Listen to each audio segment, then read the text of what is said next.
When the original Gold and Silver games launched in 1999, Game Freak admitted they didn't feel fully finished.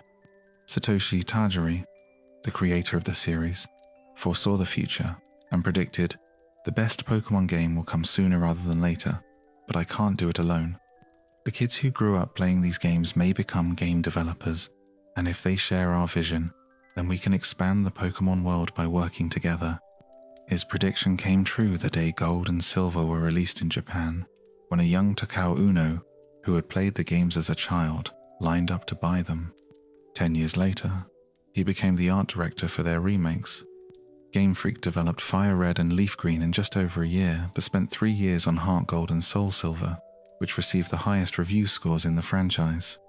These remakes could be seen as the realization of Tajiri's prediction, considering they were made by a small team of just 12 people.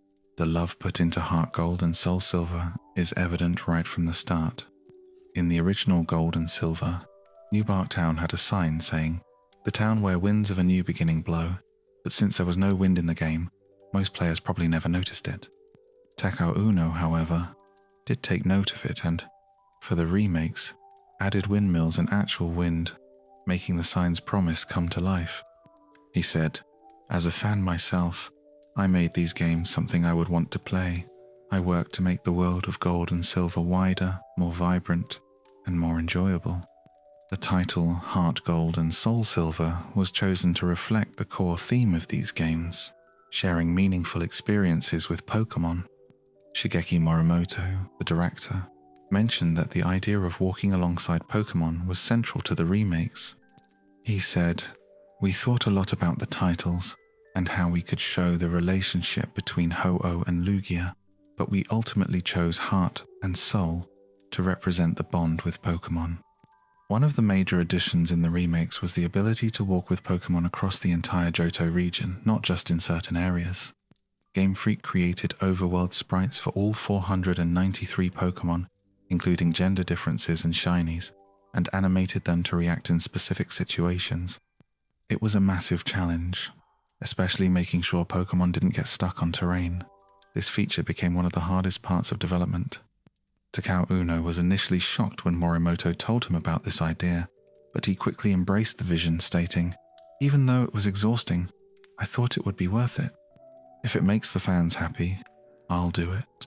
In addition to walking with Pokémon in the game, Nintendo also introduced the Poké Walker, a pedometer that allowed players to take their Pokémon on walks in real life and earn experience points.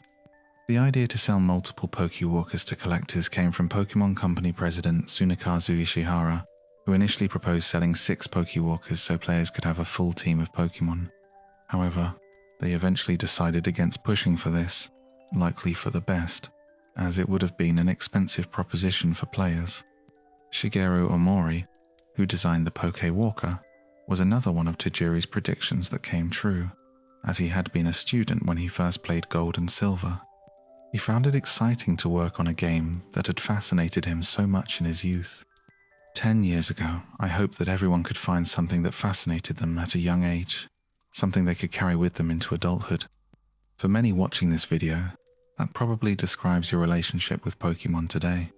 While HeartGold and SoulSilver didn't introduce new Pokémon, they did subtly alter some of the old ones in ways you may not have noticed.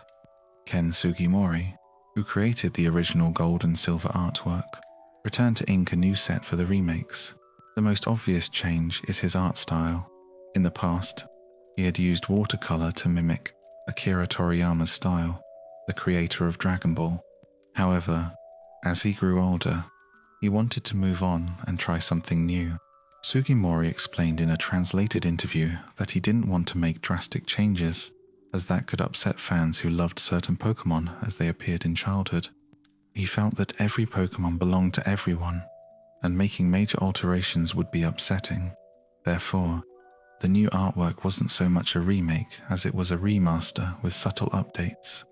For instance, Meganium's flower changed, Stantler's tail went from white to brown, and Gligar's claws and wing spikes changed from white to pink. Sizer's abdomen structure was modified, adding a third segment. Ursaring's claws also changed from 4 to 5 per paw. Sugimori even modified the finger count for Haunter and Mr.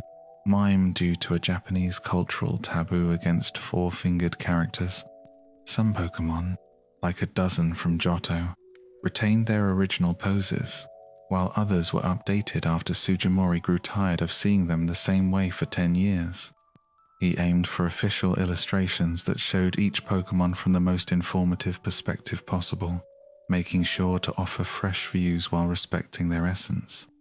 Another noticeable change was the color palette, attributed to Sugimori's evolving art style.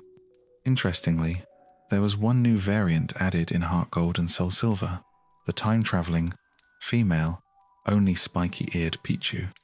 This Pichu was initially going to be white, a detail revealed by Shoko Nakagawa, a television host and the voice actress for spiky-eared Pichu.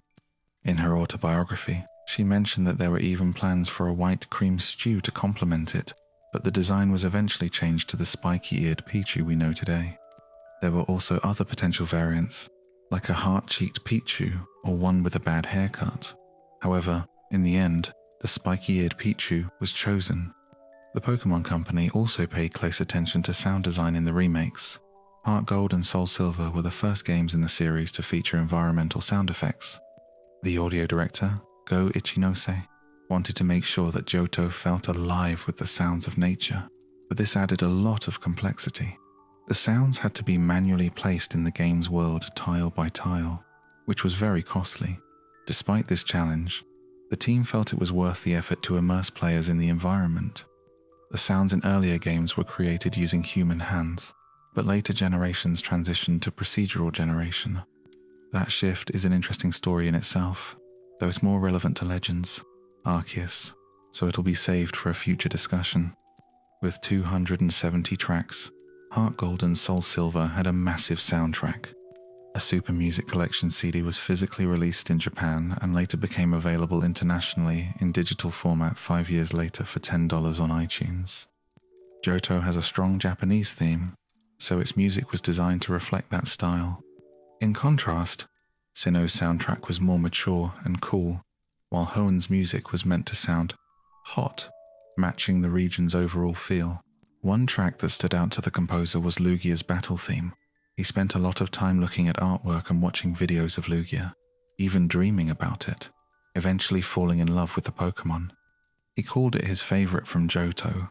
Also found in the game's files were unused sound effects, including Snorlax snoring and wind sounds.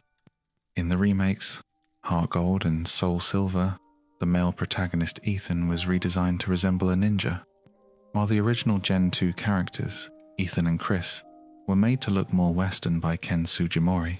The new art director, Takao Uno, said he intentionally gave Ethan a more Japanese appearance, with features like tapered pants and tight clothing. The remakes included content from Crystal version, but Chris, the original female protagonist from Crystal, didn't return. According to Unno, this was unintentional. He began designing the new female protagonist without checking Sugimori's old artwork, focusing instead on creating a character who would be walking with her Pokémon. He gave her practical clothes like shorts and overalls, and since she didn't resemble Chris, he named her Lyra and made her a new character. As for why the female protagonist in Diamond, Pearl, and Platinum wore a skirt, that was due to Masuda's personal preference. He mentioned in a Japanese magazine that he simply liked skirts and insisted on that design choice. More about these Gen 4 design choices will be discussed in the next video. Now, turning to another topic, the story of Pokémon's biggest failure. It involved a beloved icon, corporate ambitions, and even an author's imprisonment. The project was intended to make billions but ended in embarrassment, and the company has since tried to bury the story. However, it's now being told and preserved online. The story is called Pikachu Meets the Press. It's strange, and may seem unbelievable, so sources are provided up front. Much of the information was translated from a 600-page Japanese book titled Pokémon Story, co-authored by Masakazu Kubo, a key but lesser-known figure in Pokémon's history. Kubo played a crucial role in the early promotion of the franchise, particularly in magazines like Korokoro, and his company, Shogakukan, owns major printing and animation rights for Pokémon.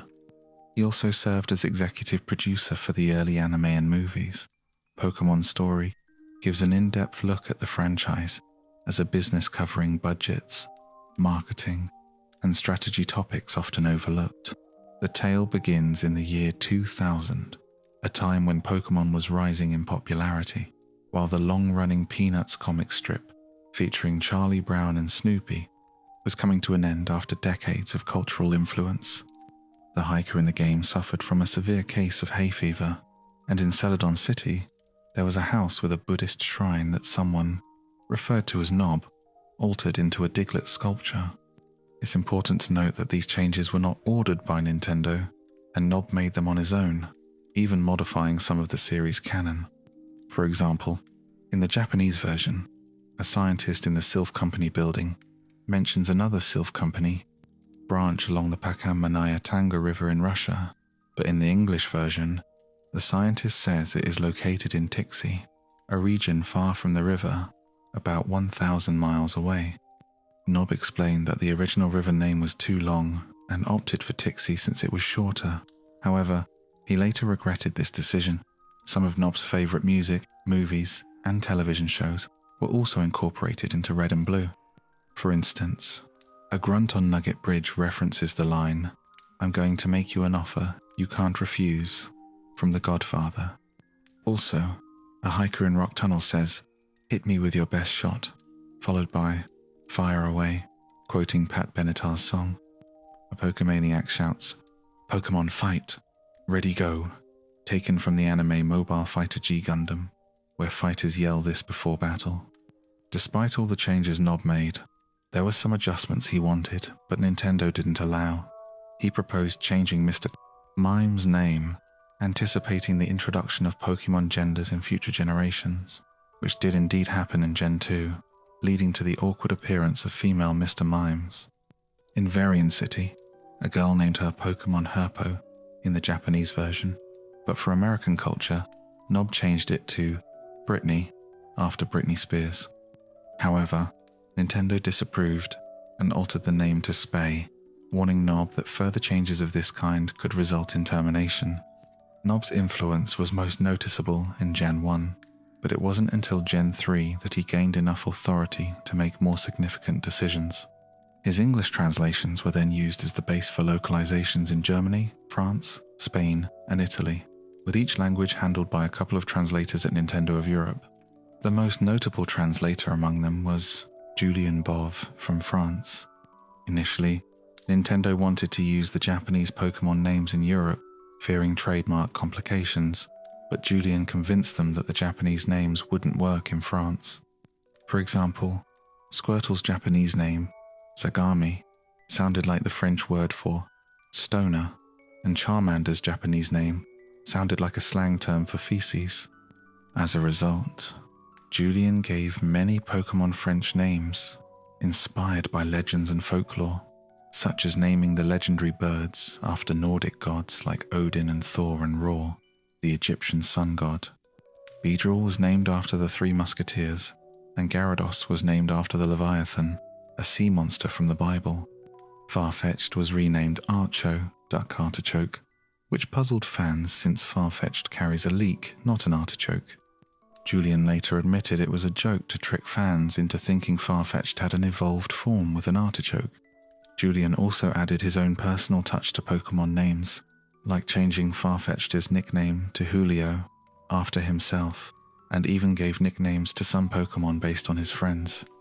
Like Nob, Julien included elements of his own interests, such as referencing a popular French television show in Koga's gym and renaming the move Minimize to Lilliput, inspired by the tiny people in Jonathan Swift's Gulliver's Travels.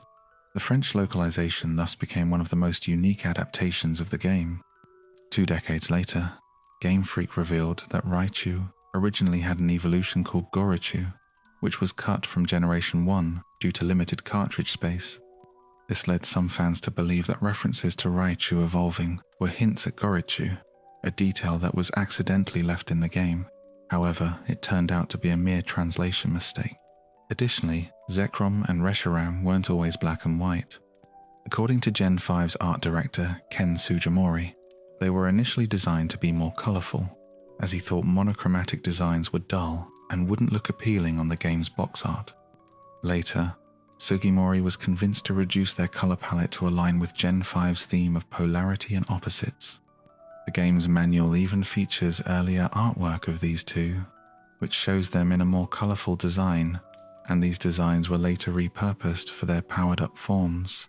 Sugimori hinted that the original designs were even more colorful, so some of these unused colors might have been incorporated into black and white Kyurem's designs a few years later.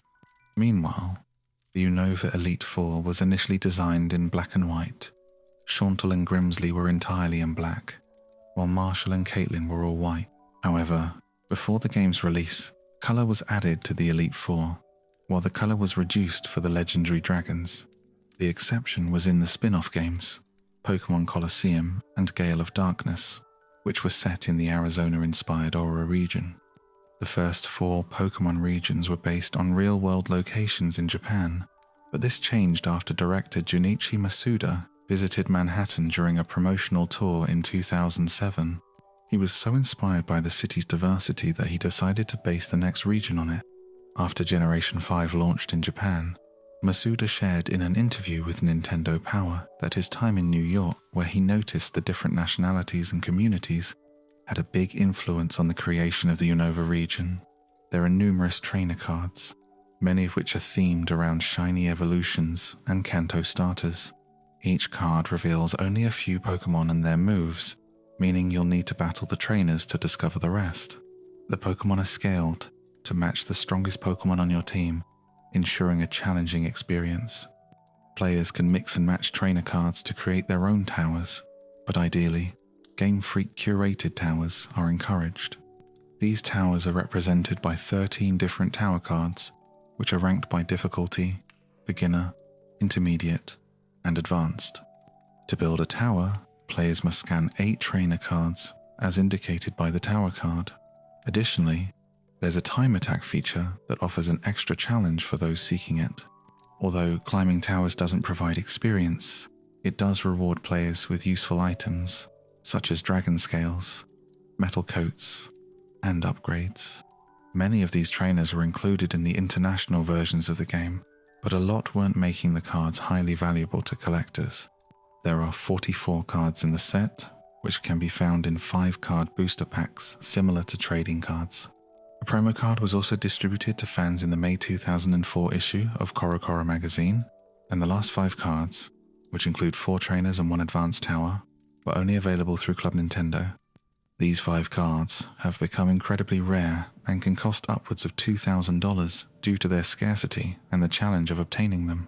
The ultimate challenge for collectors is building the Club Nintendo Tower and completing its time attack in 12 minutes and 47 seconds.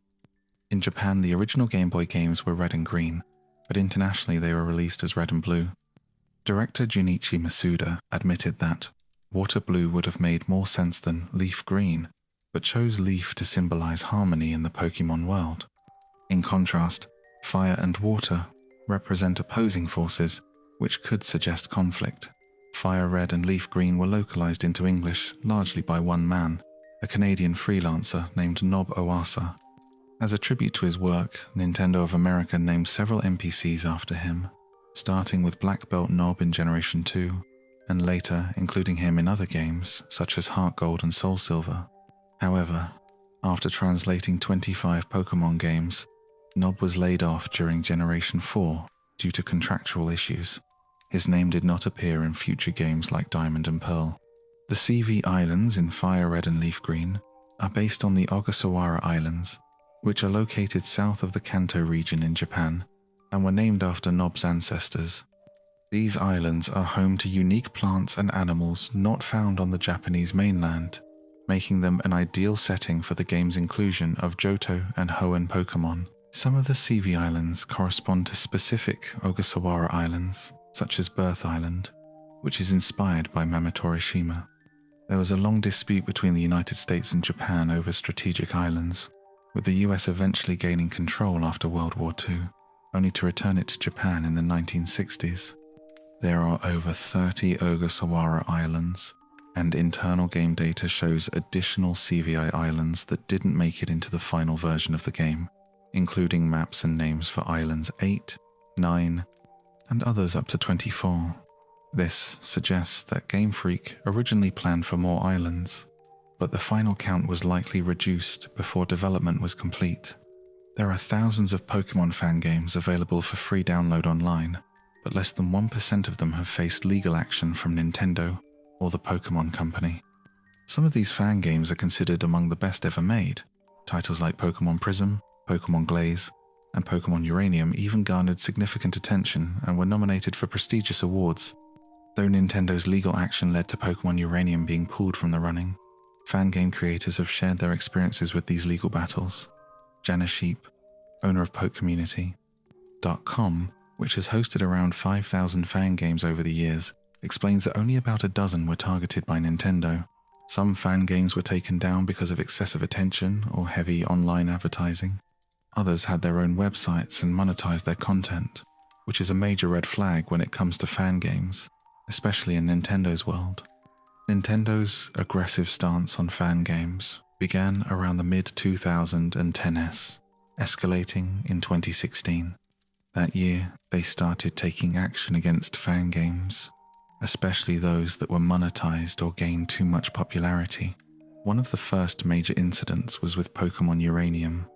This game, which took 9 years to develop, introduced 166 new Pokémon species, a new type, and unique features like online trading and built-in Nuzlocke and randomizer modes.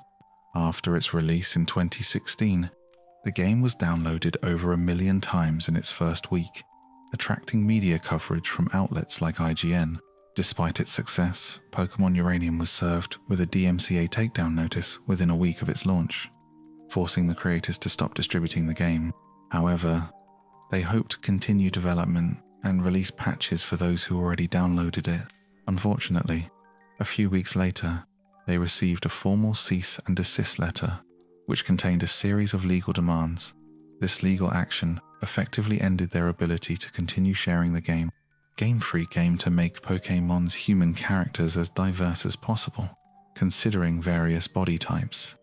For example, Gym Leader Clay was designed as a short, stout Japanese businessman who moves to New York in search of fortune, reflecting the need for more diverse gym leaders. Skylar, a female gym leader, was depicted as a leader of men, with all lower-level trainers in her gym being male workers or pilot. Lenora, the series' first black gym leader, was given a motherly appearance and a work apron for fossil digging, but her design was criticized by some fans as resembling the mammy stereotype, particularly because her original Japanese title was Natural Born Mama. This led to censorship in the West, including changes to her title and artwork. Generation 5 also introduced the first female professor, Professor Juniper. Initially conceived as a male character, Juniper was changed to a woman midway through development after a suggestion by Sugi Murray. He designed her to be a career-driven, New York-type woman. Many Unova Pokémon were inspired by New York's culture, such as Trubbish and Garbodor, symbolizing the city's pollution. Other designs, like the Timber family and Watchog, were inspired by urban workers, while Scraggy and Scrafty reflected urban youth fashion trends. Some Unova Pokémon had broader American themes. Rufflet and Braviary were designed with Native American and Uncle Sam symbolism, representing American pride. Similarly, buffalo-inspired Bufflant symbolized the near extinction of buffalo in the 1800s. LGM and BM were designed to resemble extraterrestrials, inspired by American sci-fi movies like War of the Worlds and the Roswell UFO incident. Despite the American influences, many Generation 5 Pokémon still drew heavily from Japanese culture. The Pan monkeys, Pansage, Panpour, and Panseer, referenced the Japanese proverb of the three wise monkeys. Darumaka and Darmanitan were inspired by Daruma dolls, which are traditionally burned at the end of the year in a Japanese ceremony. This inspired the creation of fire-type gorilla Pokémon. Ken Suimodi was born on the 27th of January, 1966, in the Hakata district of Fukuoka, Japan. His father, who worked for NHK, moved the family frequently due to his job, living in various cities including Nagano, Nagasaki, Yamanashi, and Tokyo. This constant relocation made it difficult for Ken to settle in one place or make lasting friendships. However, his talent for drawing, especially manga, helped him connect with others. He often sketched popular characters, particularly from Gundam, which became an instant way to start conversations. He spent hours drawing in notebooks and would collaborate with friends on creating 16-page stories, which he still keeps to this day. By his mid-teens, Ken had developed a strong interest in arcades and the emerging video game industry, often researching game trivia and becoming obsessed with games like Galaxian and Space Invaders. While living in Tokyo, Ken stumbled upon a homemade video game magazine called Game Freak, which sparked his interest. The magazine's amateurish artwork intrigued him, and he decided to send a letter with some of his own illustrations to the magazine's creator, a high schooler named Satoshi. Satoshi responded, and the two exchanged letters, eventually meeting at an arcade trade show where they bonded over their shared passion for gaming. Ken, who had graduated from high school early, moved into a small apartment in Machida, near Satoshi. With limited funds, they lived frugally, eating ramen and spending what little money they had on arcade games. Over time, Ken's small apartment became the base for their Game Freak endeavors, as they both dreamed of a future in the gaming industry. During the development of Pokémon games, about 2/3 of the Pokémon designs were rejected, with only 156 of the roughly 500 Pokémon making it through the approval process. Once a Pokémon design was approved, the designer created a reference sheet with images of the Pokémon from every angle. After that, the Pokémon's fate was mostly in the hands of the battle team, who selected moves and stats. While designers could suggest ideas, the lore and Pokédex entries were typically chosen by the Pokémon Company's lore expert. For instance, one designer created Vanillite as a reference to the Stay Puft Marshmallow Man from Ghostbusters, which, like Gen 5, is set in New York City. The designer also posted about how Vanillite and its evolution were representations of ice cream covered by snow, hiding their true form, which were bodies of ice. The designer also created the concept of Cannon Mode for the Pokémon Goa, which has not appeared in the main series but was featured in Poké Park 2 for Wii in 2011. More recently, it appeared in Pokémon Journeys, described as Goa's ultimate move. Unlike more recent generations, Gen 5 designers didn't have a say in the shiny color schemes of the Pokémon they created. One designer, for example, expressed a desire to make Ghoul's shiny form cooler. The first 4 generations of Pokémon games were translated into English largely by a single person, a freelancer named Nob Oasa, working for Nintendo of America. The other language versions were based on his work. He made various adjustments, including changing a character in the game from being high on magic mushrooms to simply suffering from hay fever, and added cultural references such as a gym leader quoting the phrase, "Never give up, never surrender," from the sci-fi comedy Galaxy Quest. After Diamond and Pearl, however, the localization process was restructured, and Nob was cut from the deal due to contract issues. This restructuring led to all future versions being translated directly from Japanese into each language, rather than from the English version. If Nob had remained involved, many of the Gen 5 Pokémon names might have been different. Despite not being part of Gen 5, his legacy lives on, notably with a hiker in Let's Go Pikachu and Eevee west of Bill's house, named in his honor. After the completion of Black and White, it appears that Game Freak was uncertain about their next direction. Internal data, documents, and developer statements show that the team was unsure about whether to create Pokémon Grey or a sequel. Some developers even mentioned Pokémon Black 3 as a possibility, but eventually, Black and White 2 was released, marking the first numbered sequels in the series.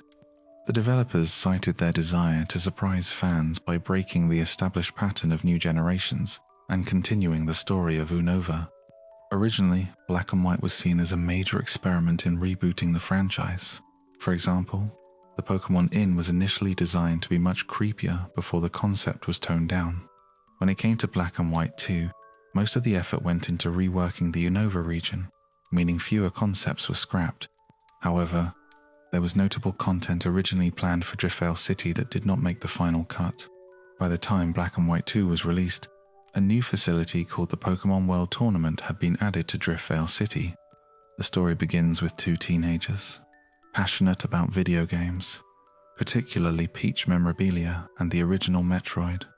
They were fascinated by the culture surrounding games, and their work eventually led to the creation of one of the first strategy guides, which was a huge influence in the gaming world.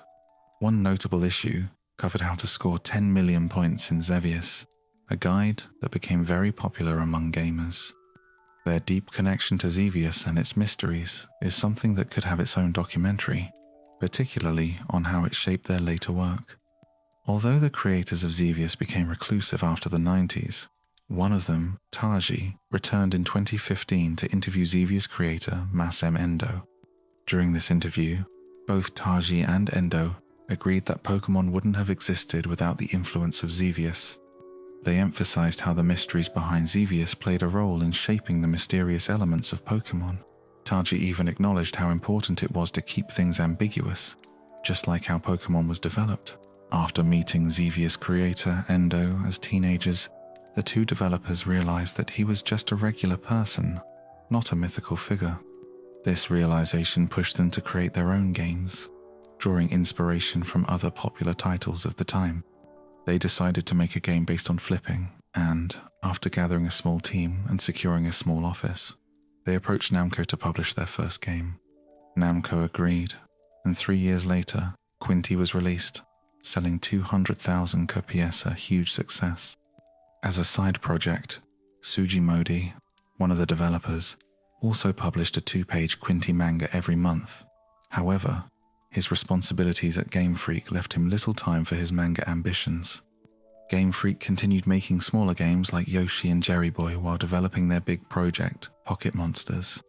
The idea for Pokémon began when Sugi Modi and Taji were playing Dragon Quest II, and Sugi Modi ended up with 2 rare hats, which Taji wanted. This led to the idea of trading between players. At the time, fantasy RPGs like Dragon Quest and Final Fantasy were the most popular, but a group of young developers, including Sugi Modi, wanted to create something different. This countercultural approach became the foundation of Pokémon. The game was originally titled Capsule Monsters and was inspired by Mother, a game developed by Ape Inc. With the help of producer Sunku Kazuhiko, Game Freak secured funding to bring their idea to life. However, development was slow, and the team ran out of money. They were forced to make smaller games to cover costs, and one of those was Yoshi, which sold 500,000 copies in its first day. They also released Jerry Boy, which earned Sugi Modi an award for his character designs. Game Freak's biggest setback came with the development of Pocket Monsters, later Pokémon. The game was in serious trouble, with constant crunch time and the 3 main programmers quitting. But the situation turned around when composer Junichi Masuda stepped up to learn programming, ensuring the game's completion. This effort brought Pokémon back from the brink of collapse. Ken Sugimori, now living in Tokyo, remains close friends with Tai and continues to work as a supervisor at Game Freak. Although he enjoys playing Mario Kart and Animal Crossing on his Switch, he mostly sticks to older games and has a deep love for cats. After his parents' cat passed away, he painted it as a tribute, though he doesn't often draw these days and doesn't create manga.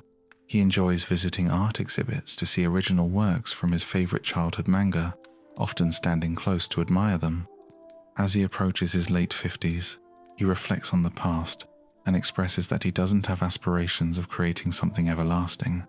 Despite being one of the most influential artists globally, known for shaping characters and art featured in television shows, movies, and toys, Sugimori didn't desire that kind of fame for his entire life. A famous quote he believes in states that, "Sometimes you can't escape success." Sugimori has a fondness for Pokémon and occasionally posts new artwork on Twitter, but he also shares work from other games, like Pulseman, which never reached the same mass appeal as Pokémon. For many fans, Sugimori will always be synonymous with Pokémon, but there is so much more to his career for people to explore. Game Freak initially planned for each copy of the original Pokémon games to be unique, but Shigeru Miyamoto suggested they create different colored versions instead. In the initial release of Gen 1, a trainer ID number between 1 and 65,535 was randomly assigned when a new game started. This ID system was originally meant to generate 65,535 unique versions of the game. Last year, Did You Know Gaming spent considerable resources to create a video series exploring a lost Pokédex released only in Japan, which included interviews with developers. In these interviews, programmer Takanori Ota revealed that they once considered generating a random ID number at the game's start, which would determine the Pokémon available. This idea intrigued the team, leading them to continue searching for more details. Eventually, they uncovered an interview from 1997 with Satoshi Tajiri, where he described the game's world being different for each player based on their ID. He explained that both the Pokémon and the locations in the game would vary depending on the player's trainer ID. Tajiri's interview in a 2000 publication confirmed this, stating that each game cartridge was unique, and trading Pokémon between players with different ID numbers would result in Pokémon entering entirely different worlds. However, Miyamoto pointed out that players wouldn't easily understand this system, so they decided to make the color of the games distinct as a way to visually represent these differences. The inclusion of Lugia in Pokémon Gold and Silver is a well-known story, but it wasn't initially planned. The early builds of the game, shown only once at the 1997 Space World Expo in Japan, featured a region based on the entirety of Japan and contained numerous Pokémon that were eventually cut. After the expo, these early demos were locked away, sparking curiosity among fans who wondered about the secrets they held. For over 2 decades, the lost Pokémon remained a mystery until 2018, when a hacker named Wacko broke into Nintendo's servers and stole development assets, later leaking the demo. Fans were thrilled by the discovery of these cut Pokémon, but Lugia, notably absent from the demo, raised questions. Later leaks revealed that Lugia's first appearance in Gold and Silver was in June 1999, which was after the creation of the second Pokémon movie, set for release in July. The concept for Lugia came from Takeshi Shudo, who created it specifically for the film. Shudo originally thought it would remain exclusive to the movie, and he was surprised to see it appear in the games and television series. At the time, the inclusion of movie-specific Pokémon in the main games was not yet a standard practice. Although Lugia made it into the game, Shudo's creation of the character was a rare case, as most Pokémon were designed in-house by Game Freak. The early development of Gold and Silver began right after Red and Green, and although it was originally set for a 1997 release, delays pushed the release back 2 years. According to Shudo, if the delay hadn't happened, Lugia would not have made it into the games. Leaks from the hack revealed an earlier version of the game's Pokédex, featuring a third legendary Pokémon alongside Ho-Oh, a creature inspired by the Chinese lion dog statues known as Shishi. This suggests that these two legendaries, Ho-Oh and the lion dog Pokémon, were likely planned as the mascots for Gold and Silver before Lugia's creation. However, since the developers never officially confirmed this, it remains speculative. Lugia's inclusion was unusual because it was the first Pokémon not designed by Game Freak.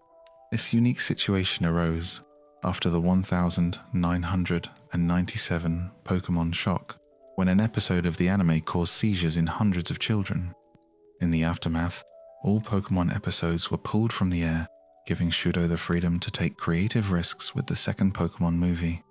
Despite the darker direction, Pokémon, the movie 2000 became a commercial success, allowing Shudo to continue working on the franchise. His reliance on alcohol and medication during the creation of the anime and movies has been a topic he discussed openly, shedding light on his creative process. The largest number that could be used on a Game Boy without slowing down the game was 65,535, which meant creating 65,000 different versions of Kanto would have been impractical. Since there were only 9 developers working on Pokémon, it's unlikely they would have handcrafted so many variations, especially since it took them 6 years to develop the base game. Instead, Game Freak likely had to rely on randomly generated landscapes, much like the ones used in later Pokémon Mystery Dungeon games. Randomly generated environments were possible on the original Game Boy, as seen in games like Dragon Quest Monsters and Sharon the Wanderer, though those came after Pokémon. There was a 1991 Game Boy game called Cave Noir with random dungeons, but its simplicity probably didn't meet Tajiri's standards. His vision was different. He wanted to randomize the world all at once from the start, which was a difficult idea to implement. Pokémon did innovate in several ways, such as being the first to allow trading via the Game Boy link cable. However, creating 65,000 variations of Kanto would have been far too complex. In a 34-page interview, Tajiri shared that after being convinced to abandon the idea, he still wanted between 5 and 7 versions of the game. But he soon realized that even that many would be tricky due to development challenges and the factory's reluctance to produce multiple versions of nearly identical games. Eventually, the team settled on 2 versions, red and green, despite considering a third version, blue. This decision came after deciding Venusaur's design was too good to ignore. This 2-version format continued in future Pokémon games, though it's interesting to imagine what might have happened if Game Freak had gone with 65,000 versions. Perhaps each region, like Johto or Hoenn, would have had numerous different versions, and players could have experienced very different worlds from one another.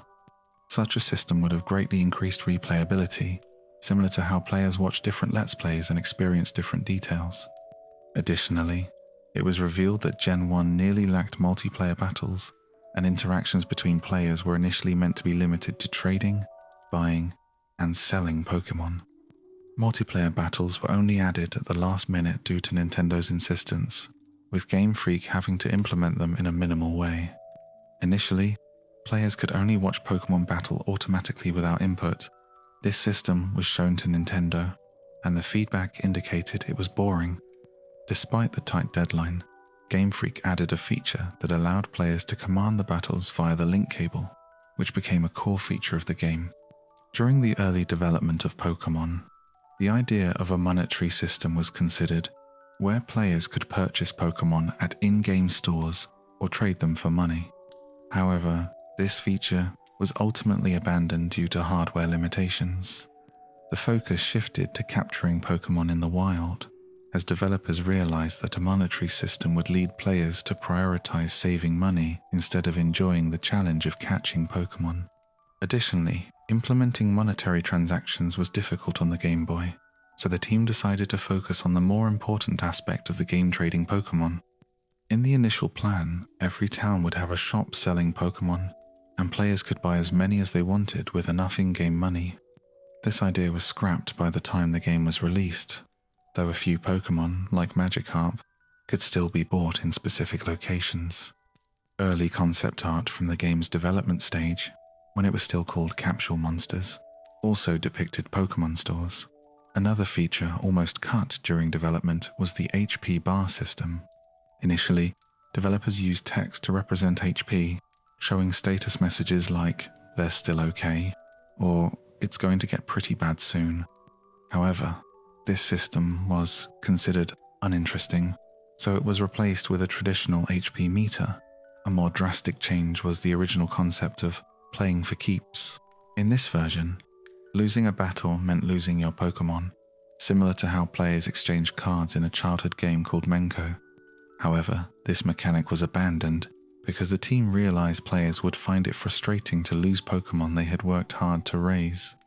Thus, this feature was discarded, and the standard battle mechanic was retained. Pokémon's development went through many changes, and it's intriguing to think about how different the game could have been if certain ideas had made it to the final version.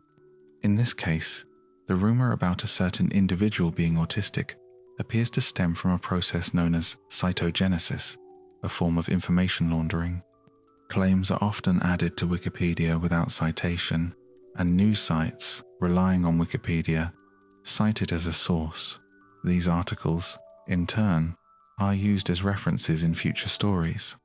Many people who end up sharing the misinformation feel they have credible sources like the BBC, but upon investigation, the trail usually leads back to a Wikipedia edit from 2005 or a fake MySpace page. This rumor spread widely, and the fact it was eventually included in a book lent it more credibility. Even in Japan, some websites claim the same thing, but these also had the same citation issues as their Western counterparts. While it's possible the individual could be autistic, there's no direct confirmation, and the statements regarding this claim rely on questionable sources. Therefore, the rumor is classified as false. Another popular theory is that Ditto was a failed attempt at cloning Mew, meaning the scientists accidentally created Ditto while trying to make Mewtwo. This idea has been shared on various websites and YouTube videos, with fans pointing to the similar color palettes, shiny variants, and other characteristics shared between Ditto and Mew.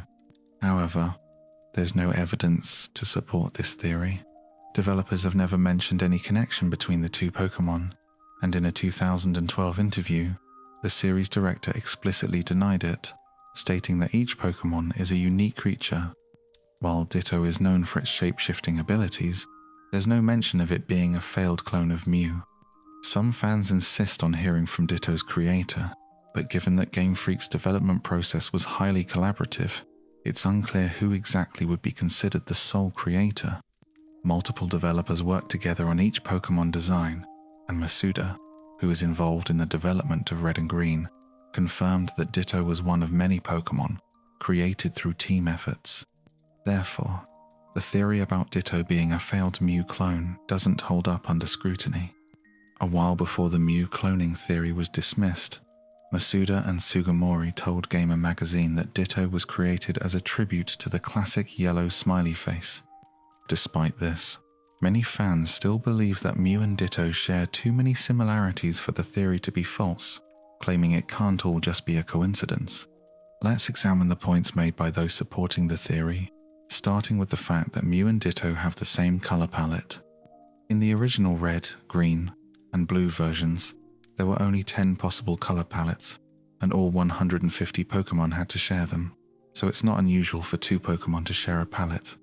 However, Mew and Ditto's palettes aren't actually the same. Here's a side-by-side comparison with their respective hex codes. Mew shares its palette with only 2 other Pokémon, Mewtwo and Jynx, while Ditto shares its palette with 23 other Pokémon. Furthermore, their palettes don't match in later generations either, and the Pokédex's color classification system introduced in Gen 3 categorizes Mew as pink and Ditto as purple. Their shiny versions differ as well. While they may appear similar at first glance, a more detailed inspection reveals differences in their hex codes. While both are shades of blue, so are about 50 other shiny Pokémon in Gen 2. They both weigh 4 kilograms, but this is common Bellsprout, and Shelder also weigh 4 kilograms. In fact, it's Shelder that has more in common with Ditto. There is a common claim that Satoshi Tajiri, the creator of Pokémon, is autistic, but the evidence supporting this is unclear. Many sources, including YouTube, Twitter, and the BBC, cite this claim, but they often fail to provide concrete sources.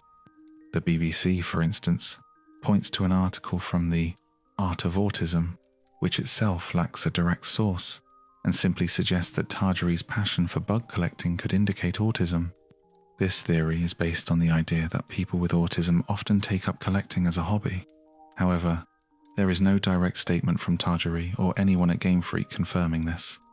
In fact, when a website repeated this claim, Game Freak's information coordinator, Yuri Sakurai, reached out to clarify that Tajiri is not autistic and asked the website to remove the statement. Despite this, many websites continue to repeat the claim, citing sources like a 2009 biography titled Satoshi Tajiri, Pokémon Creator. However, this book contains multiple inaccuracies, such as mistaking the release year of Diamond and Pearl, and includes the claim about Tajiri's alleged autism without verification. The author of the biography, Laurie Mort, explained that her research came from Tajiri's MySpace page, which she believed showed a connection to the autism community. However, when she revisited the page years later, it no longer mentioned autism. Mort also admitted that the page might have been fake or altered, and that she would handle research differently if she were writing the book today. The existence of Tajiri's MySpace page itself seems dubious, and its content is highly unlikely to have been authentic. Additionally, Tajiri's Wikipedia page had the autism claim added in 2005 without any verifiable source, and it has persisted despite being unsupported by credible evidence. If we ever raise over $1,000, we'll share the quote that disproves our debunking in the pinned comment below this video and also on Twitter. Did you know that Pokémon trainers were originally supposed to collect belts, not badges, inspired by East Asian martial arts? The first gym leader would have given you a white belt, while the last one would have handed you a black belt. Game Freak even considered letting players use these belts to whip their Pokémon, like a lion tamer. In our research for this video, we translated 100 pages of a Japan-only book written by Game Freak developer Akihito Tamiya, where he reveals this fact. In the book, Tamiya mentions that the development team initially wanted trainers to earn belts based on their Pokémon's strength, similar to martial artists. They even discussed different colors for belts, but the idea of using them to whip Pokémon was deemed too cruel, so it was abandoned. Instead, they decided to give players badges. Although the belt idea was scrapped, whips still made their way into the game. A beta sprite from the original Red and Green shows that Trainer Red once carried a whip, which was eventually removed. However, some trainers still kept their whips in the final build of Generation 1. Another story we uncovered was about Pokémon's creator, Satoshi Tajiri, who gave away a copy of Pokémon Red with the player's name set to Dumbass. In a 1997 interview, Tajiri talked about buying used Pokémon games and noted the creative nicknames players gave to their Pokémon. He even mentioned a copy of Pokémon Red where the player's name was Dumbass and thought it was amusing. Tajiri later gifted a custom Pokémon Red cartridge with the Dumbass name on it to the interviewer and announced a contest where he would give away a custom Pokémon Blue cartridge and autographed copies of the game. Next, we learned about the origins of fossil Pokémon. Tajiri shared in a 34-page interview that as a child, he enjoyed catching bugs in the mountains and forests near his home in rural Japan. However, his town rapidly urbanized, and the land he used to explore was paved over. During this time, construction workers unearthed many fossils, causing a halt in their work. Tajiri and his friends took this opportunity to dig up their own fossils. He later traveled to the Izu Islands, south of Tokyo, which inspired Cinnabar Island in the games. The entire Kanto region was based on his childhood experiences, even the size of the region reflecting how far he could ride his bike as a kid. He explained that riding his bike made the world feel bigger and grounded his vision for Pokémon, aiming to create a world that felt real. In the interview, Tajiri also mentions that Generation 2's game world was inspired by his own bike trips as a child. The theory about Ditto being related to Mew is largely debunked, as much of the evidence supporting it is either false or based on coincidences shared by many other Pokémon. Interviews with Satoshi Tajiri and Shigeki Morimoto, where they detail the origins of Mew, reveal no mention of Ditto, despite being exhaustive in discussing other aspects like hidden elements of the game. In a similar vein, the claim that Professor Ivy is a lesbian, once considered fan speculation, gained mainstream attention in 2020 after a viral tweet. This tweet, based on a rumor, claimed that the original head writer of the anime, Takeshi Shudo, had intended for her to be a lesbian, explaining Brock's heartbreak when she left. However, the source of this rumor was a message board thread, and the person who spread it never read the actual book where it supposedly originated. After some backlash and the realization that the claim was unfounded, the tweet was deleted, but it continued to spread.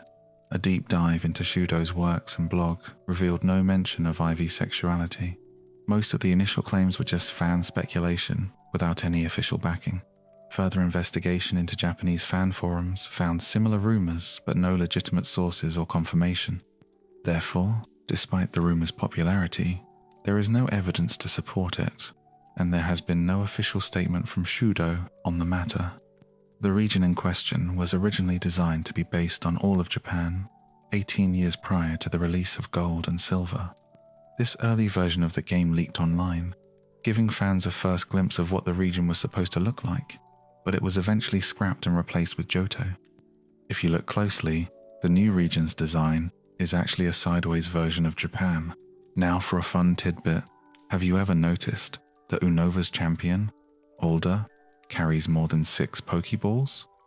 According to a 2010 interview in the Japanese magazine Nintendo Dream, Alder's creator, Yusuke Omura, explained that this was because Alder never learned how to use a computer.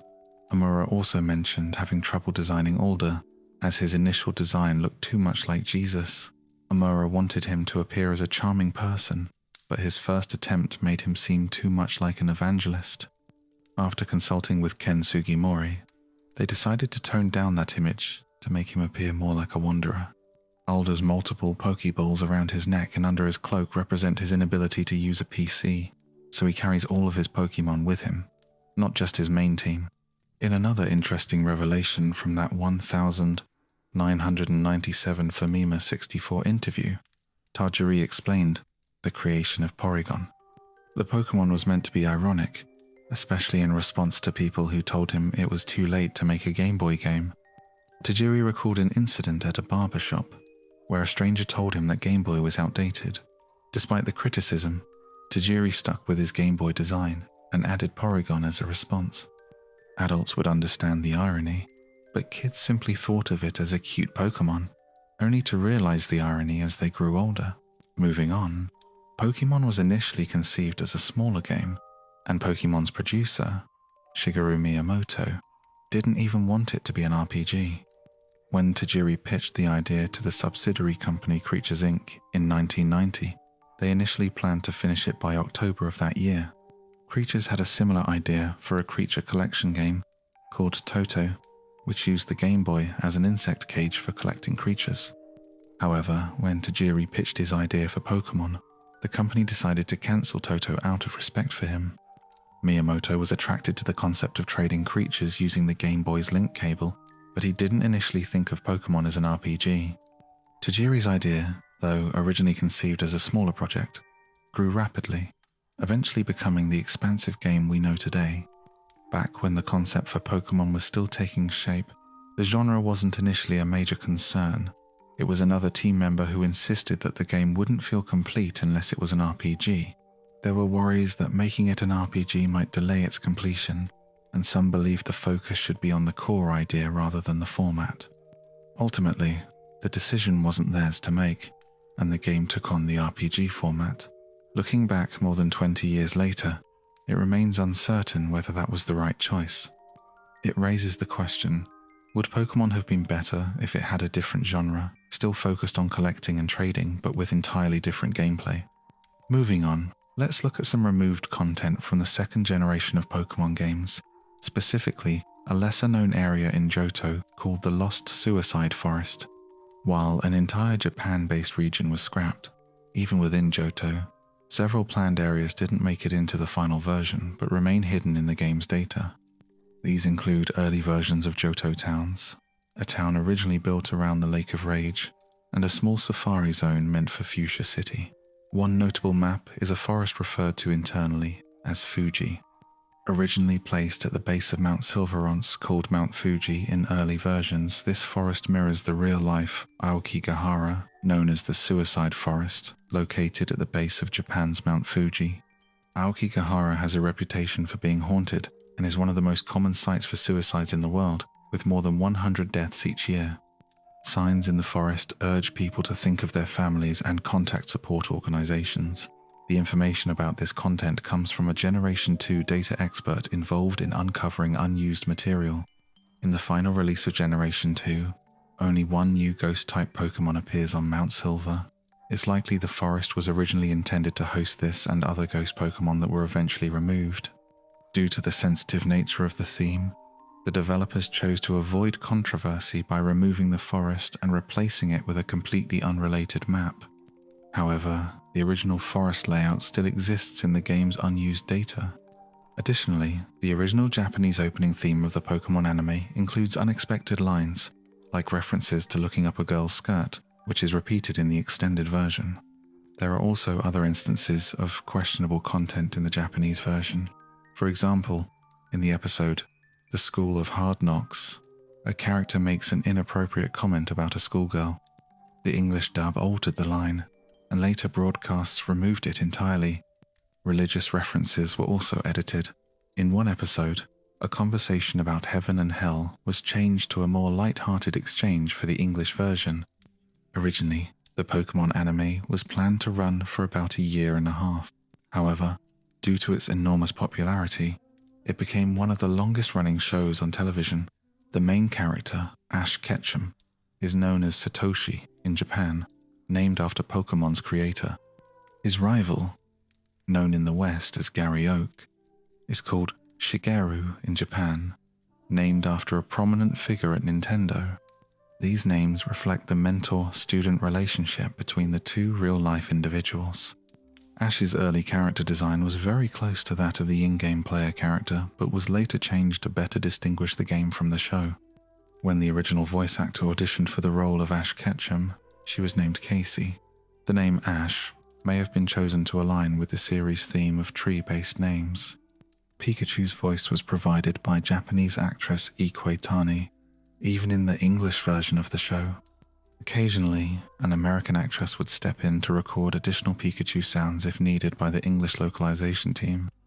The character Brock was temporarily removed from the show due to concerns that American audiences might perceive his appearance, particularly his eye sass, a racial stereotype. To avoid this, the creators introduced a more European-looking character named Tracy. However, when it became clear that viewers were not offended by Brock, he returned to the series, replacing Tracy. Ash, Misty, and Brock later reunited in future seasons, but one of the show's directors stated that Misty would never return as a permanent character. He explained that keeping her would limit the introduction of new female characters, which are often added to serve as visual appeal for male viewers. Female characters are considered more versatile, allowing for frequent changes in clothing and styles, including swimwear. The creators also have no plans to make Ash a Pokémon Master, as doing so would conclude the series. Instead, they plan to continuously introduce new badges, regions, and Pokémon to keep the story going. After the early seasons, the show adopted a more culturally neutral design to appeal globally. In the Best Wishes and XY series, Japanese text was replaced by a fictional script resembling the Latin alphabet, which can be interpreted as either English or Romanized Japanese. This helped with localization by avoiding the need to translate visible text. Despite its popularity, the show faced significant controversies. One of the earliest and most serious occurred with the episode Electric Soldier Porygon, which caused seizures and other symptoms in about 700 viewers due to rapidly flashing red and blue lights. As a result, the episode was banned, never aired again, and the show went on a 4-month hiatus. This incident became known as Pokémon Shock. Another inconsistency in the original season was that Ash never visited the Safari Zone, yet he somehow caught many Tauros. An episode explaining this, titled The Legend of Dratini, was never shown in the U.S. because it featured a man pointing a revolver at Ash and others, and also included a scene of Meowth resembling Hitler. However, some footage from the episode was used in Pokerap segments. Beauty and the Beach was the first episode banned outside of Asia due to its sexual content, including a scene where James wore inflatable breasts in a beauty contest. Though intended to be humorous, the episode was banned for 3 years. A heavily edited version later aired in the US as The Lost Episode. The character Jinx was also controversial because its original design was considered racially insensitive. As a result, Jinx was removed from several episodes and later recolored purple in both games and the anime to address the criticism. One episode featuring Jinx, The Ice Cave, was never aired in America. Following the 11th of September attacks, 2 early episodes were taken out of circulation. The Tower of Terror was removed likely due to its title, and Tentacle and Tentacruel was also pulled, though specific reasons were not officially given. The episode with the giant Tentacruel attacking the city was temporarily pulled due to its content. One character in the episode was seen using an automatic weapon, and although the episode was removed, a shot of Tentacruel striking a skyscraper remained in the show's opening. It was also pulled briefly after Hurricane Katrina because it depicted a city that was flooded. The Pokémon anime success led to over 20 Pokémon movies. One of the earliest films, Movie 3, was originally planned to have a completely different storyline involving a real-world T-Rex. The plot aimed to explore what happened to real-world animals in the Pokémon universe, with the idea that scientists discovered a T-Rex fossil which would come to life and rampage through Ash's hometown. However, this idea was rejected because there were no new Pokémon to promote, as the Gold and Silver games had not been released yet. Instead, the movie was based on new Pokémon like Entei and Unown to promote the upcoming games. Additionally, the concept of Detective Pikachu originated from an early, rejected pitch for the Pokémon anime. Initially, there was interest in having Pokémon speak full sentences, but Game Freak believed Pokémon should not talk at all. The compromise allowed only Team Rocket's Meowth to speak human language. Despite this, many staff members still wanted Pikachu to speak. The original concept for Detective Pikachu was a Pikachu that could talk and express emotions, and a 2013 tech demo featured a motion-captured Pikachu. Game Freak was reluctant, but after much convincing, the project moved forward, and the Detective Pikachu game was a success. In 2016, following the success of Pokémon Go, Pokémon film rights were up for bid.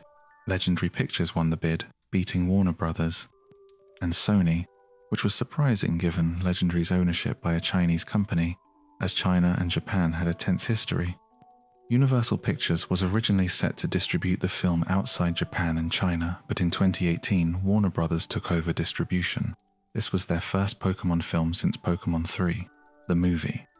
Legendary quickly began production to capitalize on the success of Pokémon Go.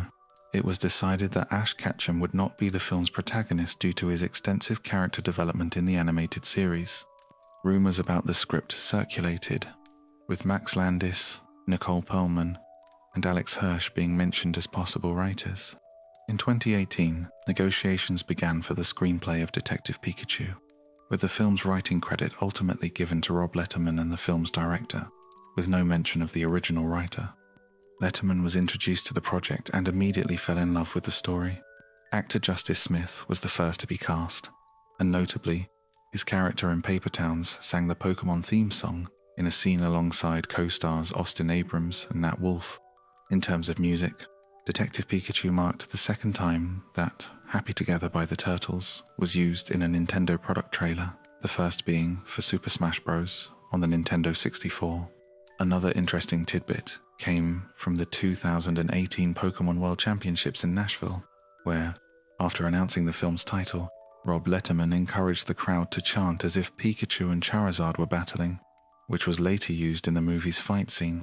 The movie's plot closely follows the game, with key similarities such as the protagonist, Tim Goodman, and the setting, Rhyme City. The film also features references to other Pokémon games and locations like the CO region from Pokémon Diamond, Pearl, and Platinum. Tim's train ticket also contains a subtle pun about leaving town.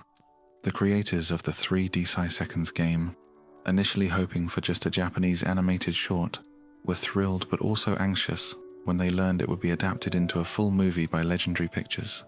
Regarding the voice of Detective Pikachu, the role was initially a topic of fan speculation. Many fans hoped Danny DeVito would voice the character, even starting a petition that garnered over 50,000 signatures. DeVito responded humorously, saying he had no interest and didn't even know what Pokémon was. However, his influence continued when it was revealed that audio from his role as Frank Reynolds in It's Always Sunny in Philadelphia was tested for the film. Eventually, Ryan Reynolds was chosen for the role, with several other actors, including Hugh Jackman, Mark Wahlberg, and Dwayne "The Rock" Johnson, considered. The voice for Pikachu's regular speech remained the same, with longtime voice actress Ikue Tani providing it across all versions, though there was a brief change for the German trailer before it was quickly corrected. Ryan Reynolds, known for his marketing antics as Deadpool, adopted a similar approach for Detective Pikachu.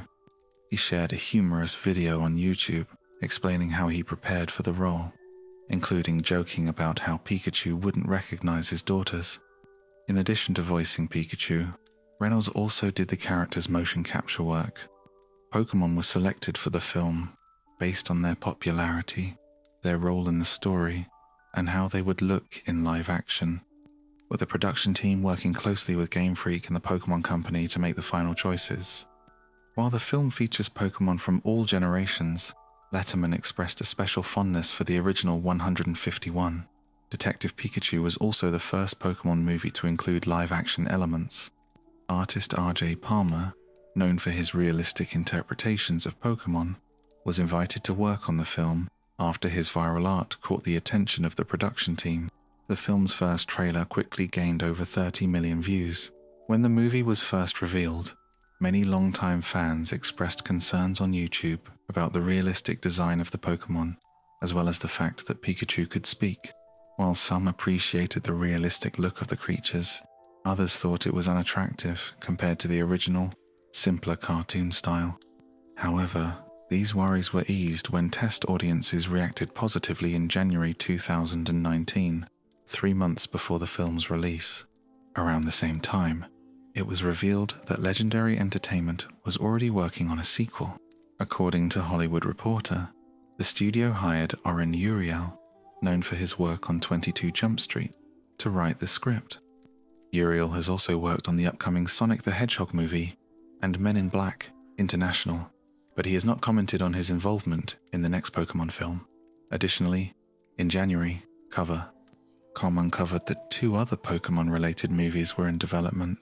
One would be a spin-off about Mewtwo, not to be confused with the upcoming Mewtwo Strikes Back Evolution, and another would adapt the Pokémon Red and Blue games into a live-action and CGI movie. This film would focus on the character Red and his journey through the Kanto region. Both projects seem to be set within the Detective Pikachu universe.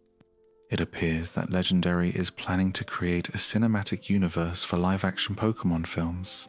In March, a producer on Detective Pikachu seemed to confirm this when speaking to IGN on set. He noted that Pokémon is such a vast universe with many directions to explore, and that they wanted to get the first movie right before moving forward. He also mentioned that there are 800 Pokémon, and while they would feature many in Detective Pikachu, they plan to showcase even more in future films. Ultimately, the future of Detective Pikachu looks promising, with box office estimates for its opening weekend reaching up to $100 million, placing it on par with several Marvel films. In 1950, Charles Schulz created Peanuts, which became one of the most iconic and beloved comic strips in history. The strip was adapted into movies, television shows, and toys, and it gained massive popularity.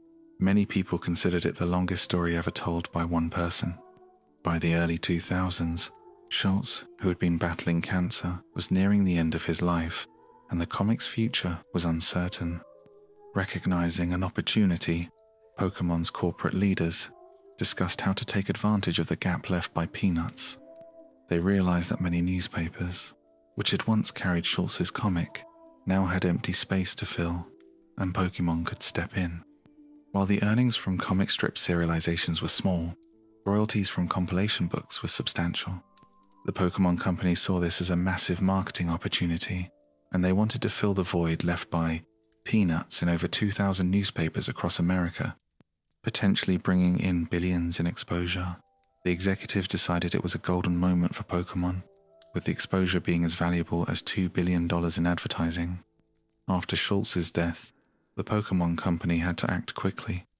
They hired Gerard Jones, a respected writer known for his work at Marvel and DC Comics, as well as his experience with the English adaptations of Pokémon Adventures and Dragon Ball.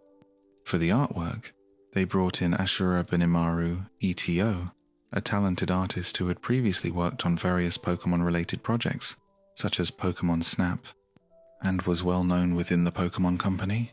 Ashura, a quirky personality at Pokémon's parent company, Creatures Inc., was known for his eccentric behavior, like wearing leopard skin clothes and making CG models of himself. With a skilled team behind the project, Pokémon launched a new comic strip featuring Ash, Misty, Pikachu, and others. The story depicted Ash and his friends going to school, where they learned subjects like history and government. Brock, Ash's mom, and Gary appeared regularly in the comics, along with some Pokémon, particularly Pikachu and Metapod. The strips were a mix of black and white dailies and color comics on Sundays. The daily strips often had a hidden Pokémon for readers to find, like a Magnemite tucked somewhere in the artwork. Sunday strips included puzzles, like word searches or Who's That Pokémon? The comic had recurring storylines, like Ash preparing for battles with Gary, Misty's crush on Ash, and Brock's flirtations. A memorable moment involved Brock practicing flirting with his Vulpix, who clearly wasn't enjoying it. In another strip, Ditto transformed into a woman, and Brock flirted with her until it was revealed to be Ditto, but he was still interested. One of the more philosophical and ongoing storylines focused on Metapod, who was depressed due to his inability to move. However, despite the recurring themes, the comic was often criticized for being unfunny and uninspired, with few standout moments. Typically, we set our opinions aside, but most viewers likely won't read the comics beyond this video, so we hope you'll understand if we slip into reviewer mode. Our critiques align with many that were made back in the day, but we know that good or bad is subjective, and everyone has their own taste. So, we'll let you decide for yourselves as we go through one of the Metapod strips. In it, Metapod says, "How can you enjoy being ambivalent? It makes my head hurt." Metapod replies, "But Psyduck, ambivalence frees me from the pressure of being sure about my choices, though I might be happier if I was sure about some things. I guess I'm just ambivalent about ambivalence." Psyduck then hams it up for the camera.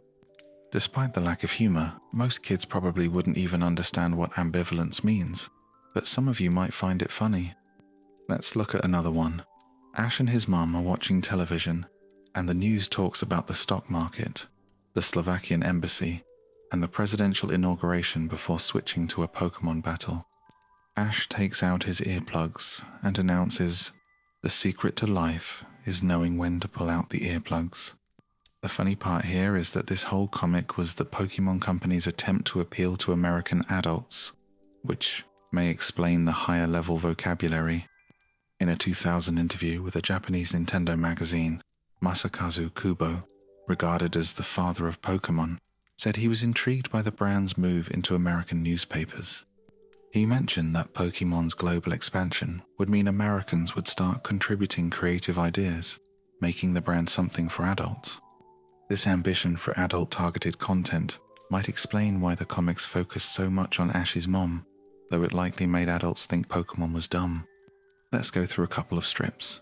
One shows Ash's mom deciding she won't let Ash's Pokémon bother her, only for Charmander to cause chaos in the background, leading her to sarcastically comment, "Oh, look, my curtains are on fire." Another shows her relaxing, saying she hasn't been bothered by Ash's Pokémon in an hour, and she'll have to wake up at 3 AM more often. These strips aren't funny and portray Pokémon as annoying. The author, Gerard Jones, wasn't a big Pokémon fan and got most of his knowledge from his son, whose allegiance had shifted to another franchise like Digimon or Yu-Gi-Oh! His lack of Pokémon expertise is evident, such as when he refers to the Orange Islands as the Orange Islands, as if there's only one, or when Misty talks about Staryu evolving through rigorous training when it actually evolves with a Water Stone. There's also a strange depiction of Ash and his friends attending regular school, not a Pokémon school, where Ash learns about the 14th Amendment and the Electoral College. Maybe that's nitpicking, but the puzzles aimed at adults were ridiculously easy, like this one asking you to find Oddish or Ninetales. The Connect the Dots puzzle was supposed to form a Pokémon, but the result didn't look like anything recognizable, possibly a deformed Meowth.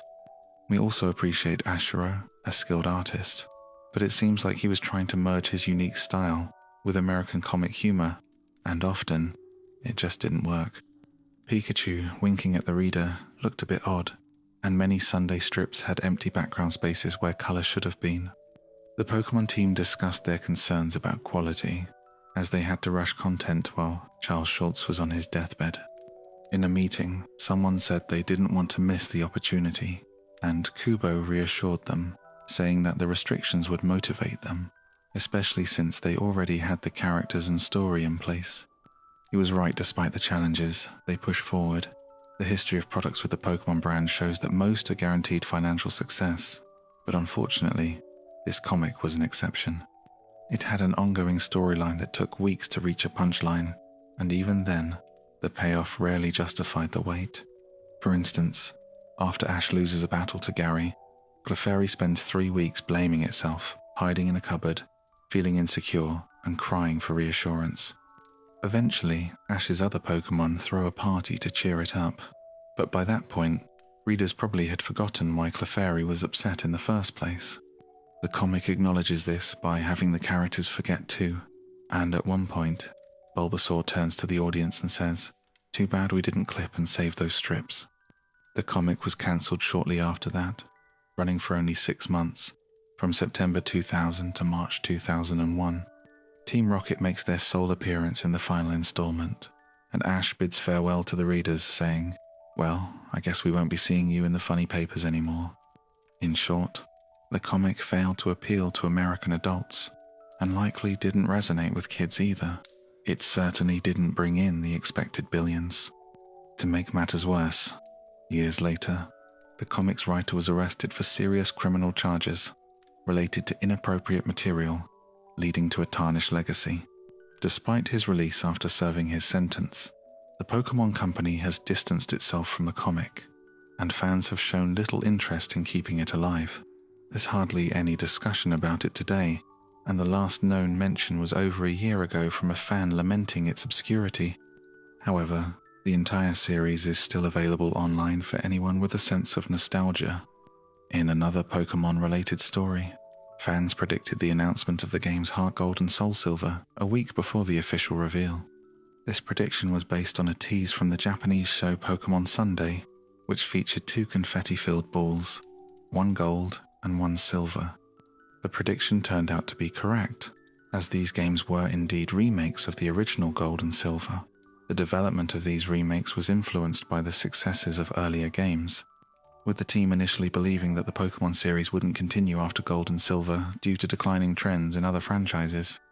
However, the continued success of those games led to the establishment of the Pokémon Company to manage the brand.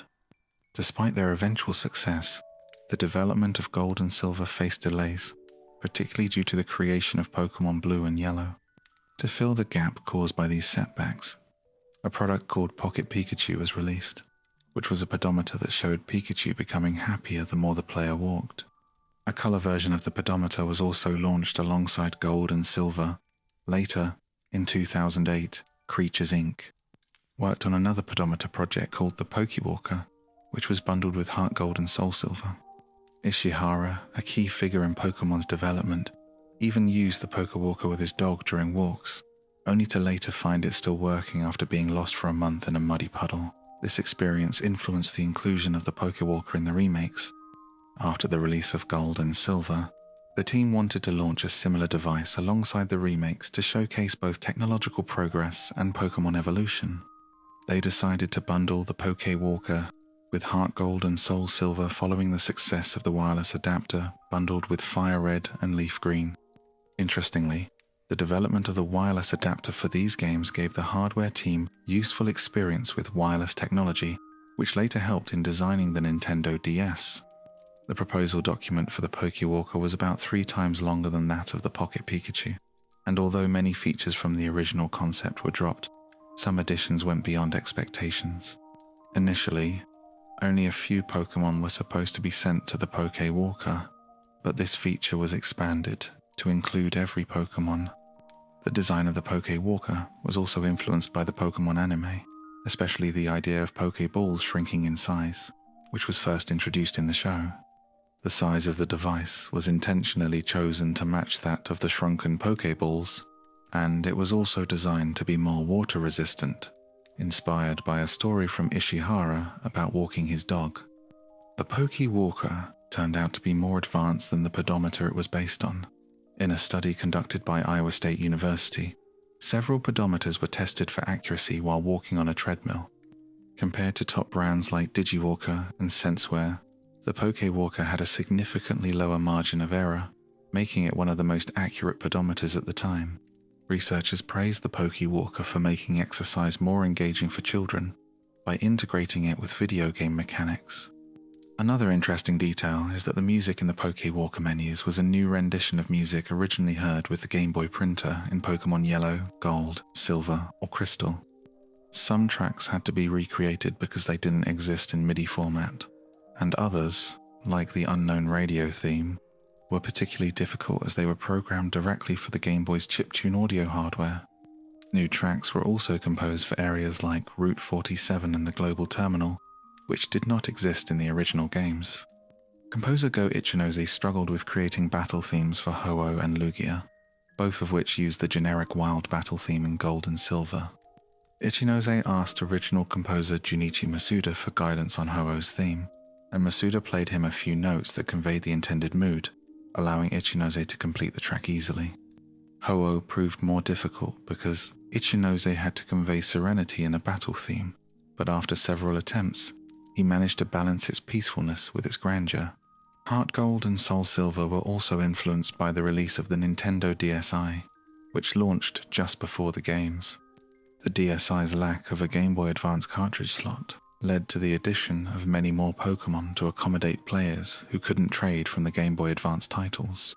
The games featured regional differences, with the sages' designs being altered for the Korean versions, including the addition of a red robe and the removal of prayer beads. They were also renamed attics for these versions, likely for religious reasons.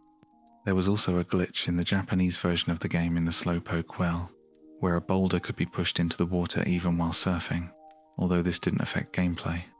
The Game Corner in the Japanese version featured a slot machine, a staple of the series since Red and Blue, but this was changed to Voltorb Flip in international versions due to European gambling laws that would have given the game a 12+ rating. Data for the original Game Corner can still be found in the international versions, along with an unused map icon resembling Crystal, the female protagonist from Pokémon Crystal, suggesting her potential inclusion in the remakes instead of Lyra. There is also other unused content in the game, including a list of 467 official moves that Pokémon can learn. In a fan-made English trailer for the adventure game, Detective Pikachu, Birth of a New Team, a deep, humorous voice for Pikachu was imagined, with American actor Danny DeVito providing the lines. This trailer sparked a campaign for DeVito to voice Pikachu in official content, though the actor declined, citing he had never heard of Pokémon. Pikachu's influence extends beyond the franchise itself, even impacting the real world. Each year, the island nation of Niue releases commemorative coins featuring characters from various franchises such as Star Wars, Doctor Who, and Disney.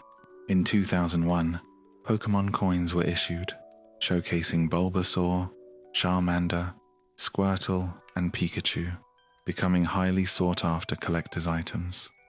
Additionally, in 2016, during the peak of Pokémon Go's popularity, a mysterious 5-foot-tall Pikachu statue appeared overnight in New Orleans' Lower Garden District. No one knew who installed the statue, but it was soon removed, and the anonymous artist later auctioned it off for $2,000, with proceeds directed toward restoring the park fountains.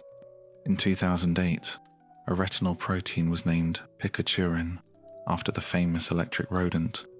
This protein, discovered by researchers at the Osaka Bioscience Institute, plays a vital role in transmitting visual information to the brain and tracking moving objects, with potential implications for treating vision disorders. Pikachu also made its debut in the video game Hey You Pikachu, which was one of the few titles to use the Nintendo 64's voice recognition system. Though released only in North America, the game had several cultural changes, such as the removal of shoes outside the character's room to align with American customs. There were also noticeable differences in the console design between the US and Japanese versions. At E3 2004, a tech demo called Pikachu DS was revealed, where players interacted with Pikachu using the Nintendo DS touchscreen. The US television ad for Hey You Pikachu humorously referenced the character's gender, something that wasn't initially a feature but is now easily identifiable. Pikachu's signature move, Volt Tackle, was originally named Volteer in Japan, a reference to a move from Pulseman, a previous Game Freak title. In 2017, Ken Sugimori, the creator of Pokémon, reflected on his life. Despite creating the world's most successful multimedia franchise, he felt his art wasn't valued and had to let go of his lifelong dream of becoming a manga artist. Although his art was instrumental in shaping Pokémon's world, Sugimori believed it wasn't remarkable, and by the end of his career, he felt his usefulness had faded. In the game's files, certain moves numbered 468, 469, or 470 are designed to work as special attacks with a base power of 110 and an accuracy of 100. However, moves numbered above 470 caused the game to crash, possibly indicating that at least 3 more moves were planned but never made it into the final version. Additionally, leftover files from the Underground feature in Diamond, Pearl, and Platinum can be found in HeartGold and SoulSilver, hinting that the feature was intended to return. There are also 2 unused items in the game's data: a photo album, which would have stored photos taken during gameplay but was rendered unnecessary since photos are stored in the player's PC, and a lock capsule. The lock capsule, when hacked into the game, does nothing, but it was originally meant to be transferred to Pokémon Black and White. There, players could give it to Mr. Lock in Castelia City to receive a TM for the move Snarl.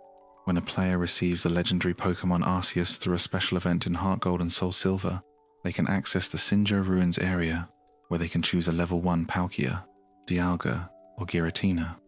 It's also possible to visit the ruins a second time, but only if the player has a second Arceus, which was meant to be obtained from an unused event in Diamond and Pearl. If the player hacks the game to activate this event, a hiker at the ruins greets them with new dialogue and offers the player the Pokémon they didn't choose previously. HeartGold and SoulSilver also contain anti-piracy measures that freeze the game at the start of a battle if the game detects that it is being played on an emulator.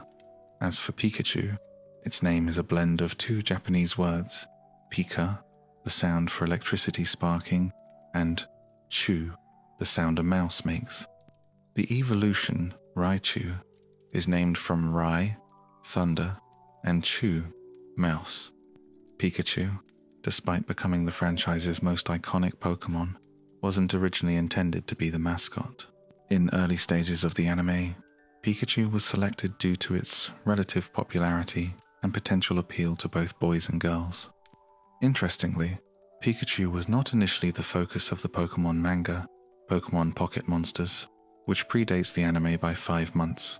Instead, Clefairy was the main character. Pikachu's distinct yellow color and its lack of competition among other yellow characters helped make it more recognizable to young audiences. Pikachu was designed by Atsuko Nishida, not the series artist Ken Sugimori. Nishida was responsible for designing around 30 of the original 151 Pokémon. Pikachu, like many Pokémon in the anime, communicates by saying parts of its name, though Ash's Pikachu also uses phrases with specific meanings, like Pikapi, which refers to Ash's Japanese name, Satoshi. There were originally plans for Pokémon to learn Japanese over time, with Pikachu meant to speak like a baby, but this was ultimately scrapped. Pikachu's voice actress, Ikue Tani, initially thought she was auditioning for the role of Meowth, and nearly missed her chance to voice Pikachu. Despite this, her voice became widely recognized, as it was used in Pokémon Stadium 1 and 2 when players imported Pikachu from Pokémon Yellow. The Litwick family was inspired by Will-o'-the-Wisps and Hitodama, which are souls that separate from their bodies and turn into balls of fire, according to Kugimari.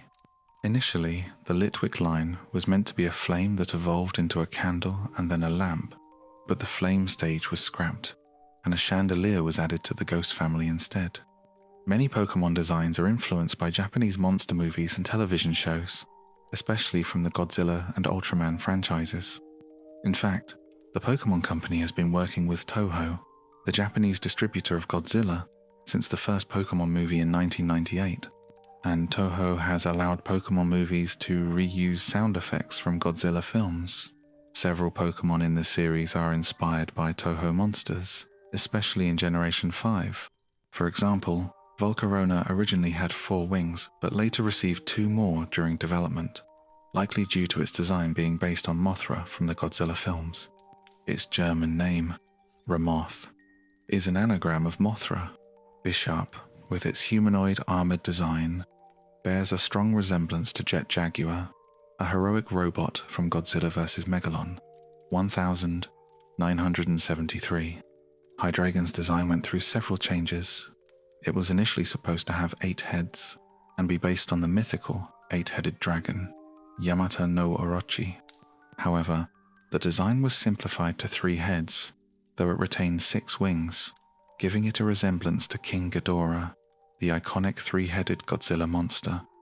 Hydreigon's original concept also involved it being a tank-like dragon, with purple treads on its body, a feature carried over into its final design, and possibly explaining why its shiny form is green. Dwebble and Crossle were once intended to be furnace-based Pokémon with ceramic shells, but were later reworked. Masuda instructed the design team to make Generation 5's Pokémon more cool than previous generations, leading to sharper, more angular designs. Stunfisk was initially designed as a blue goosefish, the flattest Pokémon in the world, but was changed into a brown flounder, with its typing altered from water, electric, to ground, electric. In earlier drafts, there was also an ant Pokémon, which would have been the smallest Pokémon, but it was cut due to an abundance of grass types in Unova. Additionally, a snail Pokémon family was planned to be prey for the Cablets family, but was replaced by the Shelmet family, which initially had no connection to the Carablast line.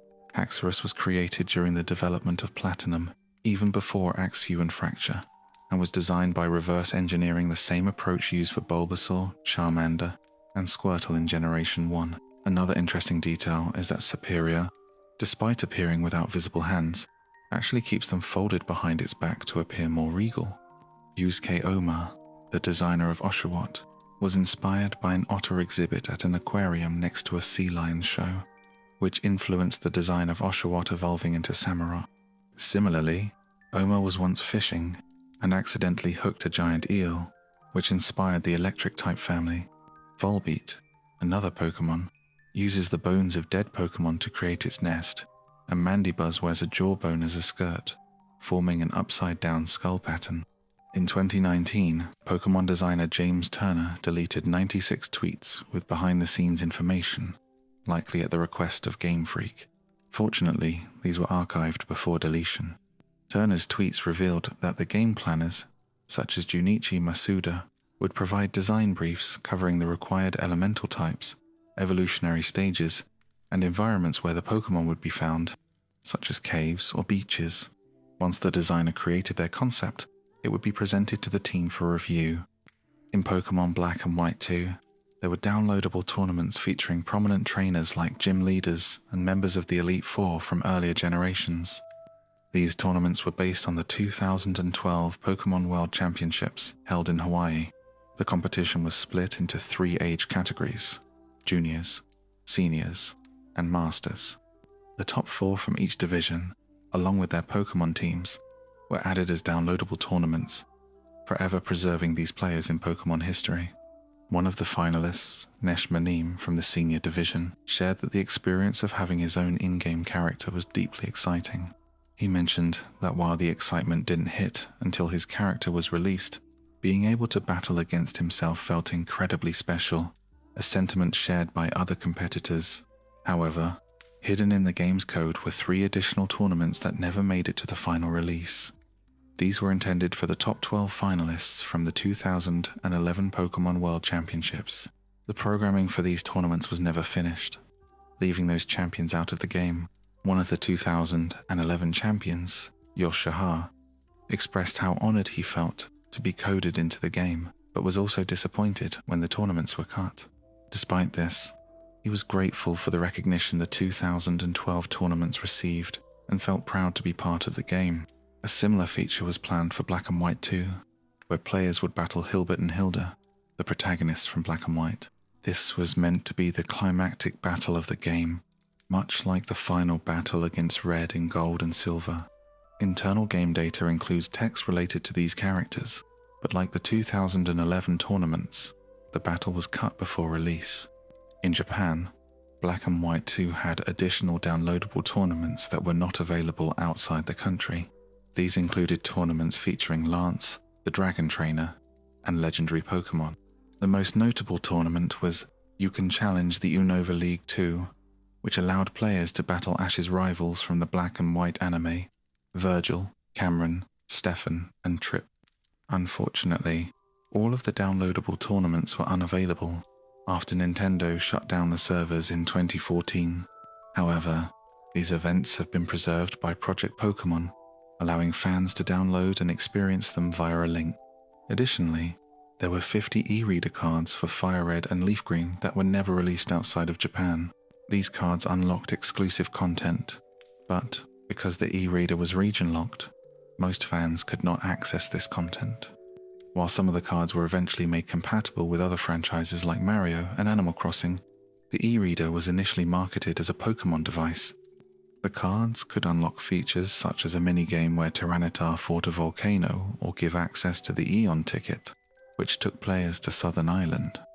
While some cards were released in the US, the functionality was deactivated for international versions of Fire Red and Leaf Green, making the 50 cards a Japan-only exclusive.